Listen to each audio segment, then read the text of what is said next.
திருச்சிற்றம்பலம். திருநாவுக்கர சுவாமிகள் அருளிய தேவாரம் 4ஆம் திருமுறை, பண் காந்தாரம், தலம் திருவாரூர், நாடு காவேரி தென்கரை, பதிகம் 5, பாடல் 7. கதி ஒன்றும் அறியாதே கண்ணழலை தலை பறித்து கையில் உண்டு. கதி ஒன்றும் அறியாதே கண்ணழலை தலை பறித்து கையில் உண்டு.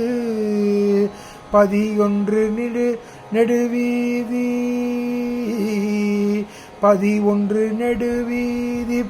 பலர்கான நகை நானாது உழிதேவர்க்கு. பதியொன்று நெடுவீதி பலர்கான நகை நானாது உழித்தவர்க்கு. மதி தந்த ஆரூரில் வார்த்தேனை வாய்மடத்து பருகி உய்யும். மதி தந்த ஆரூரில் வார்த்தேனை வாய்மடத்து பருகி உய்யும். விதியின்றி மதி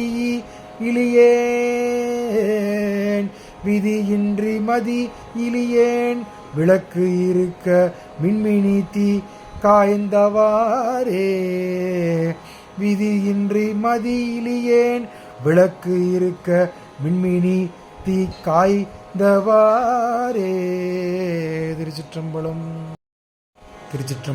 இந்த 7ஆம் பாடலோட விளக்கத்தை பார்த்து விடலாம். இந்த எல்லா பாடலுடைய முடிவுகளை பார்த்தீங்கன்னா இருந்தவாறே எய்தவாறேன்னு அப்படின்னு வரும். அந்த மாதிரி இருந்துட்டேனேங்கிறது அந்த அர்த்தம். இந்த பாட்டில் என்ன சொல்கிறார் அப்படின்னா, மின்மினி பூச்சி, அந்த பழமொழி மின்மினி பூச்சியை பற்றி சொல்கிறார். மின்மினி பூச்சி நமக்கு எல்லாருக்கும் தெரியும்.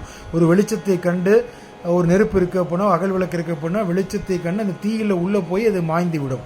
அதுதான் அந்த பழமொழியை சொல்கிறார். எப்படி சொல்கிறார் அப்படின்னா, தன்னுடைய மறுபடியும் இந்த பாட்டிலேயே அவர் சொல்கிறார், தான் ஒரு அழுக்கு நிறைந்தவன், ஒரு தலைமுடியை விரித்த கோலத்தில் இருந்து தெருக்களில் எல்லாம் அலைந்து கொண்டிருந்தவனை, கண்களை ஒரு புழுக்கள் இருந்தோம், தலைமுடியை விரித்த வழியை பிடுங்கி கொண்டு பல ஊர்களில் தெருக்களில் பலரோட நிலையை பார்த்து என்னை பார்த்து நகைத்தவர்கள் பலர் உண்டு. ஆனால் அதை பற்றி நான் கவலைப்படாமல் நான் பாட்டுக்கு இருந்து கொண்டிருந்தேன். அந்த நிலையிலும் என்னை சிவபெருமான் ஆட்கொண்டு ஞானத்தை கொடுத்து என்னை ஆட்கொண்டார்.